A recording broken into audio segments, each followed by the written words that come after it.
सबको जय माता दी। कैसे हो आप सब? तो आशा करती हूँ आप सब अच्छे होंगे और ईश्वर से प्रार्थना भी करूँगी कि आपकी ज़िंदगी में खुशियाँ ही खुशियाँ आएँ। तो आज का हमारा टॉपिक उन लोगों के लिए है जिन लोगों को मनते मानने का बहुत शौक़ होता है। कई लोग हमें ऐसे मिलते हैं जो लोग कहीं पे भी उनको ज़रूरत पड़ी, कभी बेटे की जॉब नहीं लगी तो उन्होंने मन्नत मान ली, किसी का अपना घर नहीं है तो उन्होंने मन्नत मान ली। लेकिन जैसे ही उनके बेटे की जॉब लग जाती है, जैसे ही उनको उनकी मुराद पूरी हो जाती है, तो फिर वो अपनी मन्नत को भूल जाते हैं। तो उनको मैं यही कहना चाहूँगी कि मन्नतें मानना बड़ा आसान होता है, लेकिन जब आप मन्नत को भूल जाते हो फिर आपके ऊपर ऐसे कष्ट आते हैं और आप लोग सोचते रह जाते हो कि हमने तो किसी का बुरा ही नहीं किया। तो अगर आपने भी कुछ ऐसा किया है तो आज से ही आप सावधान हो जाइए। कोई ऐसी मन्नत मत मानिए। मन्नत मानने से पहले आप 10 बार सोचिए, क्योंकि आपने तो जाने अनजाने में मन्नत मान ली, लेकिन जब आप उसे भूल जाते हो फिर ईश्वर आपसे नाराज हो जाता है। कितने लोग हमें ऐसे मिलते हैं, कई लोग ये कहते हैं कि हमें तो याद ही नहीं आता हमने कभी मन्नत मानी थी या नहीं मानी थी। तो आप लोग जब भूल जाते हैं तो ईश्वर को तो याद होता है जिसकी मन्नत आपने मानी हुई है। तो आज मैं आपको एक ऐसी दिल को छूने वाली सच्चाई की घटना सुनाऊंगी जिससे आपकी रूह कांप जाएगी। तो अगर आपको भी शौक़ है मन्नतें मानने का अपने बच्चों के लिए, किसी घर में औलाद नहीं होती तब वो मन्नत मान लेते हैं कि हम घर में माता रानी का जागरण करवाएंगे। कई लोग ये कहते हैं हम वैष्णो देवी की यात्रा करेंगे। हर कोई अपने हिसाब से मन्नतें मानते हैं, लेकिन जब वो भूल जाते हैं तो उनके घर के ऊपर ऐसे कष्ट आ जाते हैं कि उन्हें पता ही नहीं चलता। फिर वो पंडितों के पास जाते हैं। कई बार तो पंडित लोग उनको याद भी दिला देते हैं, लेकिन कई बार पंडितों को पता नहीं चलता। लेकिन आपको पता होगा ना, ये तो आपकी आत्मा जानती है कि आपने किस लिए मन्नत मानी थी। तो अगर आपको भी ये आदत है मन्नत मानने की तो आपने आज से ये आदत छोड़ देनी है। अगर आपको लगता है आपकी फैमिली में कोई पड़ोसी हो, कोई रिश्तेदार हो, अगर वो भी ये काम करते हैं तो आपने उनको भी रोकना है, क्योंकि मन्नत जितनी आसानी से मानी जाती है देवता लोग आपको दे भी देते हैं आसानी से, लेकिन जब आप भूल जाते हो फिर देवता आपसे नाराज़ हो जाते हैं। फिर आप जितनी मर्जी भक्ति कर लो फिर भी आपकी वो मन्नत पूरी नहीं होती। क्योंकि होता क्या है, जब हमारे ऊपर कष्टों का पहाड़ टूट जाता है फिर आप मन्नत पूरी करते हो और तब तक तो बहुत देर हो चुकी होती है। तो आपने कोशिश करनी है, या तो मन्नत मानिए ना, अगर आप मानते हो तो आपने उसे पूरी करनी है।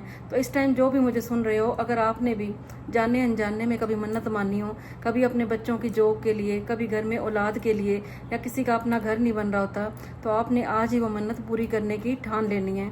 जब आप मन में ये भी सोच लेते हो ना कि ये मन्नत मुझे पूरी करनी है, तब भी आपके ऊपर आते हुए संकट टल जाते हैं। तो अगर किसी ने अभी तक मेरे चैनल को सब्सक्राइब ना किया हो तो सब्सक्राइब कर लेना, क्योंकि जैसे ही मेरी वीडियो आएगी तो आपके पास नोटिफिकेशन पहुंच जाएगी।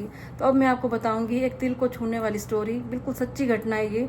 मेरे पास कोई क्लाइंट आए थे, उन्होंने मुझे बताया था कि हमारे साथ ऐसे ऐसे हुआ था। तो हुआ क्या कि एक लड़की दिन की 10-10 बोतलें शराब की पी जाया करती थी। दिन रात वो शराब के नशे में डूबी रहती थी। इसी वजह से उसकी शादी भी नहीं हो रही थी। तो जो उसके पेरेंट्स थे उसे कहीं साधु संत के पास लेके जाते हैं, कहते हैं कि हमारी बेटी दिन रात नशे में रहती है और ये 10-10 बोतलें शराब की पी जाती है। नॉर्मल इंसान तो एक बोतल भी नहीं पी सकता और वो 10 बोतलें शराब की पी जाती थी।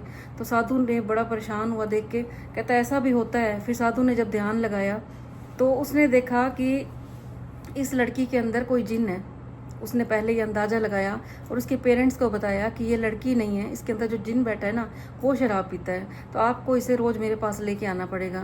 तो वो साधु के पास रोज़ उस लड़की को लेके जाते हैं। तो वो लड़की के पास जब अच्छी तरह से धूप बत्ती की गई, परमात्मा का नाम लिया गया और अच्छी तरह से जब मंत्र जाप किए गए, तो साधु ने बताया कि आपको इसके लिए पता नहीं कितना टाइम लग जाएगा, इसको नॉर्मल अवस्था में लाने के लिए पता नहीं कितना टाइम लग जाएगा, तो आपको रोज़ मेरे पास लेके आना पड़ेगा। तो रोज़ पेरेंट्स जाते हैं और साधु महाराज के पास उसको लेके जाते हैं। तो एक दिन हुआ क्या, उसके अंदर से एक आवाज़ आई। उसके अंदर से एक आवाज़ आई कि ये लड़की बाल खुले छोड़ के बाहर जाया करती थी, इस वजह से मैं इसके अंदर घुस गया था। तो उसके पेरेंट्स ने सोचा शायद कोई ऊपरी हवा होगी, वो उसके अंदर चली गई होगी। लेकिन फिर क्या हुआ, आप सुनना ध्यान से, क्योंकि मैं भी जिस टाइम सुन रही थी तो मेरी भी रूह कांप गई थी। तो ऐसा भी होता है। तो उसने कहा, जो उसके अंदर जिन था, कि ये लड़की नहीं पीती शराब, मैं इसे उकसाता हूँ। तो उन्होंने कहा कि तू उसे क्यों उकसाता है? तो उसने कहा कि जब इनकी मम्मी की शादी हुई थी तो उसके वहाँ पे औलाद नहीं हो रही थी। तो उसने अपनी सहेली की देखा देखी पे, मार्कंडे जी ने, आप नाम सुना होगा आपने, मार्कंडे जी महाराज का, इसने वहाँ पे माथा टेका था और कहा था कि मेरे घर में अगर औलाद हो गई तो मैं यहाँ पे रोज़ दिया जलाने आऊँगी। तो उसने दिया जलाया थोड़े दिन, और जैसे ही वो प्रेग्नेंट हो गई, उसके घर में औलाद हो गई, फिर वो भूल जाती है वहाँ पे दिया जलाना। कहते हैं या तो मन्नत मानो ना, अगर मानते हो तो आप पूरा करो। तो उस दिन से मार्कंडे जी उसके अंदर आके वो अपनी मन्नत लेने के लिए उसके अंदर जिन का प्रवेश हुआ, और फिर वो 10-10 बोतलें शराब की पीने लगी। फिर हुआ क्या, साधु जी ने उनको कहा कि तुम वापस वहाँ पे जाओ मार्कंडे जी के मंदिर में, और वहाँ जाके क्षमा प्रार्थना करो, और आपने कोशिश करनी है कि आप आते जाते कभी भी आपका चक्कर लगता है तो आपने क्षमा प्रार्थना करते रहनी है, और वहाँ पे लड़की को ले जाके आप दिया जलाइए, लड़की से भी क्षमा मांगिए। अब उनको तो पता ही नहीं था, वो कभी अपनी लड़की को डांटते थे, कभी डॉक्टरों के पास लेके जाते थे, लेकिन उन्हें तो नहीं पता था इस बात का। ऐसी हम पता नहीं कितनी बातें सुनते हैं कि लोगों ने मन्नत मानी और वो भूल गए। कई लोग ऐसे हैं जो वैष्णो देवी में जाते हैं और वहाँ जाके अधूरी यात्रा करके आ जाते हैं। कई लोग भैरव की यात्रा नहीं करके आते। तो अगर आप कोई भी यात्रा करते हो, कोई मन्नत मानते हो, तो आपने उसे पूरा जरूर करना है, क्योंकि आप पहले पूरी नहीं करते और फिर देवी देवताओं को लेनी आती है। उनको सारा पता होता है कि आपने किस टाइम मन्नत मानी थी। ऐसे कई लोग हैं जिनका घर नहीं बन रहा होता, कभी भी बोल देते हैं कि हम तो माता रानी का जागरण करवाएंगे, और जैसे ही उनका घर बना वो अपने घर की खुशियों में इतने खो जाते हैं कि उनको याद ही नहीं रहता कि उन्होंने कभी माता रानी का जागरण भी बोला था। कभी किसी के यहाँ औलाद नहीं होती तो लोग तब मन्नत मान लेते हैं कि हमारे घर में औलाद हो गई तो हम माता रानी का जागरण करवाएंगे। लेकिन फिर होता क्या है, जैसी औलाद हुई, औलाद की खुशी में माँ बाप इतना भूल जाते हैं कि उनको याद नहीं रहता कि हमने जागरण भी करवाना था। फिर होता क्या है, कभी वो औलाद बीमार रहने लग जाती है, कभी औलाद नालायक बन जाती है, वो नशे करने लग जाती है, और वही औलाद अपने पेरेंट्स के ऊपर हाथ उठाने लग जाती है। तो अगर आपको भी लगता है आपने भी कोई ऐसी गलती की है कि कहीं प्रसाद बोला हो, कहीं की यात्रा बोली हो, तो आपने आज से ही सावधान हो जाना है, और जो भी आपने मन्नत मानी हुई थी उसे पूरा जरूर करना है।